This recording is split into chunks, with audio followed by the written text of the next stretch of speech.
குழந்தைகள் அணிந்திருக்கும் தோடு கொலுசு மற்றும் உடன் வைத்திருக்கும் பொருட்களையும் பாதுகாப்பாக வைத்துக் கொள்ள வேண்டுகிறோம். வயது முதிர்ந்தவர்கள் தாங்கள் அணிந்திருக்கும் செயின், மோதிரம், வாட்ச் மற்றும் செல்போன், பணம் போன்றவற்றை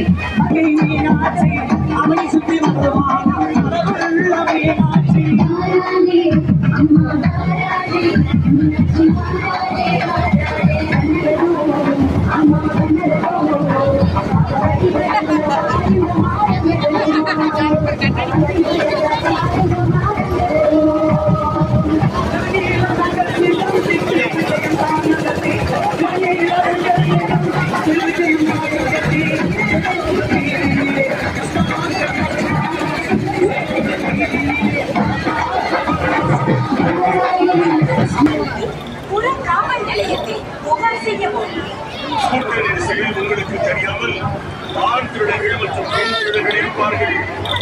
கவனமாக இருக்கிறது. இது காவல்துறையினரின் அன்பான வேண்டுகோள். இந்த காவல்துறை வழங்கிய ஸ்வீட்ஸ் நிறுவனத்தால்